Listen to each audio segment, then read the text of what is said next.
A road trip from Seattle to Los Angeles is one of the most scenic drives in the country. Planning it, however, isn't a piece of cake. The journey is long, with lots of tempting places calling for frequent halts. Use these tips to make your drive a little easier. Quick tip to cover as many places as possible. On your return journey, halt at places different to those you stopped on your way to Los Angeles. To do a 1,400-mile road trip requires courage. Even with some of the most beautiful roads in the world, it takes a lot of patience and determination. The drive from Seattle to Los Angeles is one of the most scenic. It runs along the Pacific Coast Highway, US-101, I-5, etc. Though you have an option of choosing I-5 as your main route, I would advise otherwise. The route that runs along the coast is one of the best in the world. There's no reason to miss out on it. Understand only parts of the route are designated as scenic byways. The Big Sur section from San Luis Obispo to Carmel is dedicated as a National Scenic Byway. Similarly, the segment between US 101 near Oxnard and Interstate 5, I-5, in Dana Point is actually designated as the Pacific Coast Highway by the California legislature. However, you can follow the coastal route irrespective of these designations. It's just as beautiful, if not more. How to plan a road trip from Seattle to Los Angeles. Map. Asterisk: this map is for representational purposes only. It's approximate and not to scale. Tips: this road trip requires a lot of enthusiasm. It is a long drive.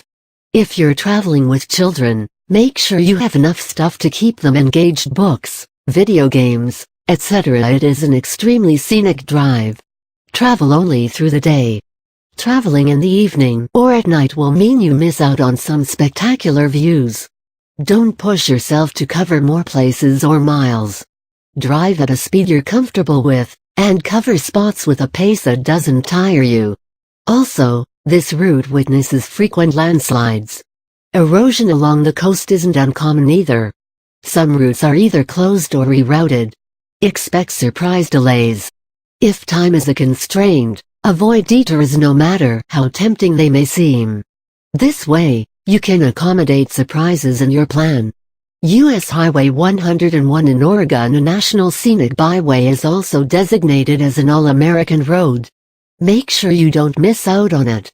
Must-see spots. Seattle to Portland, 174 miles, 3 hours. Portland. On a mammoth road trip like this, Portland can be an ideal halt. First up, a city famous for craft beer and its several microbreweries, Portland has plenty of sites that you can visit. Take for instance, the Shanghai Tunnels, century-old horse rings, or the Museum of Contemporary Craft, oldest, continuously running craft establishment in the country. Also, don't forget to get a glimpse of the USS Blueback SS 581. Portland to Crater Lake National Park, 234 miles, 4 hours. Crater Lake National Park, the only national park in the state of Oregon, has a lot to offer. It is home to Crater Lake, the deepest in the country. However, you can fish, hike, or stroll at this beautiful park only for a few months every year. Snow starts as early as September. Don't forget to drive on the 33-mile-long Rim Drive, which runs along the Caldera Rim, or stay at the Crater Lake Lodge, which is listed on the National Register of Historic Places. However, if you plan to halt at this park for the night, make sure you reserve a place in time.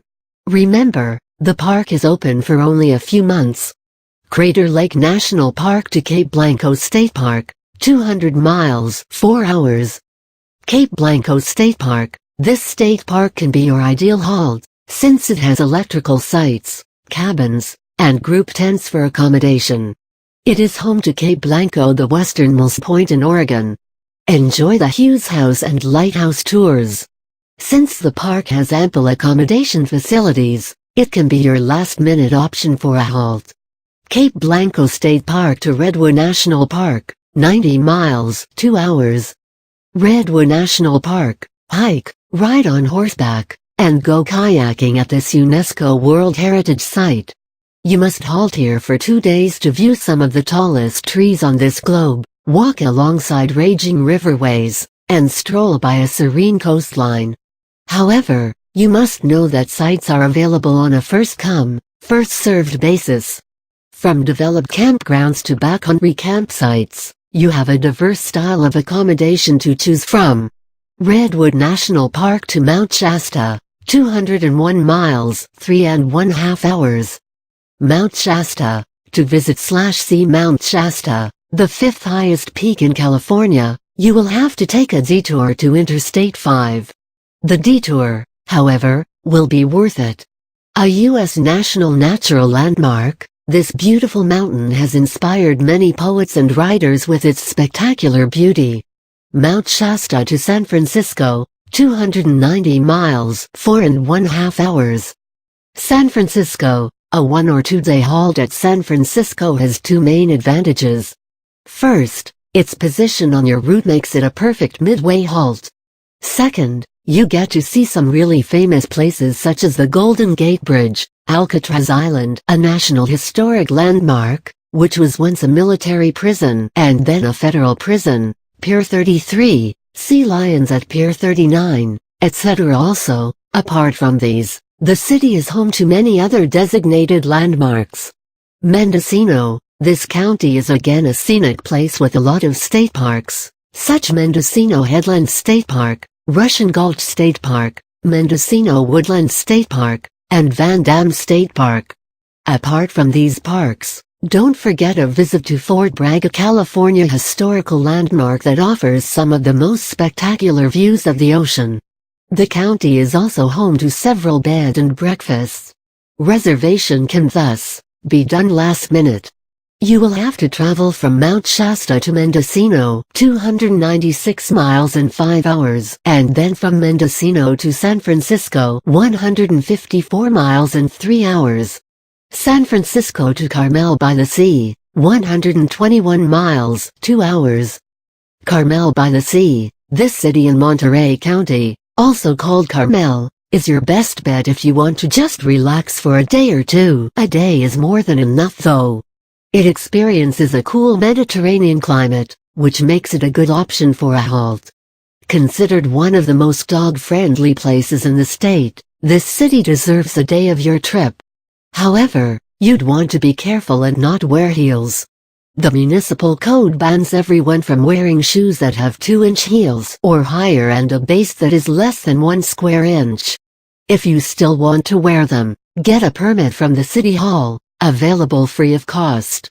Carmel-by-the-sea to Pfeiffer Big Sur State Park, 28 miles, 42 minutes. Pfeiffer Big Sur State Park, the Big Sur region is known for its scenic landscapes. Among these, is this state park named after John Pfeiffer, who sold the land to the state of California. This park is known for its redwood groves. It is situated around the Big Sur River, and is a great location to watch diverse wildlife. For an out-of-the-world experience, book a campsite along the river, take a trail to the Pfeiffer Falls, and laze in a lodge sheltered by nature. You can make reservations online. Pfeiffer Big Sur State Park to Santa Barbara, 198 miles, 4 hours. Santa Barbara, just like Carmel, Santa Barbara has a Mediterranean climate. It is thus promoted as the American Riviera. Stay here for a day and enjoy its downtown beaches amidst beautiful weather. Visit the Cold Spring Tavern or the El Paseo Shopping Mall, California's first shopping center, on a day out. The city also has a good zoo if you're traveling with kids. Point Mugu State Park, another state park that deserves a mention, is Point Mugu. With a beautiful shoreline, sand dunes, and beautiful hiking trails, this is a potential halt. You can also enjoy fishing, body surfing, and swimming. The distance from Santa Barbara to Point Mugu is 60.9 miles and 1 hour. From there to Los Angeles is 64 miles and 1 hour 10 minutes. Santa Barbara to Los Angeles, 94.9 miles, hours. Asterisk: the distances mentioned above are approximate. The time required to reach from one point to another is also approximate. It depends on your speed and the exact route you take. For Angelinos who want to start their road trip at Los Angeles and then go to Seattle, planning this road trip works the same way. Remember, this drive is not easy. Plan ahead to make sure you complete it with ease.